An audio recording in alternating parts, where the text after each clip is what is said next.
یہ اس لیے کہ انہوں نے اللہ اور اس کے رسول صلی اللہ علیہ وآلہ وسلم کی مخالفت کی،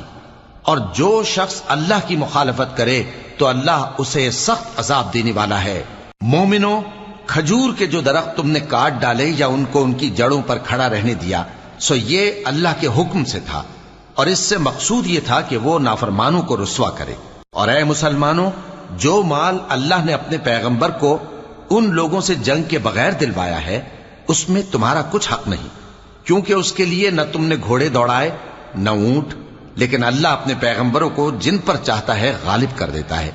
اور اللہ ہر چیز پر قادر ہے۔ جو مال اللہ نے اپنے پیغمبر صلی اللہ علیہ وآلہ وسلم کو بستیوں والوں سے دلوایا ہے،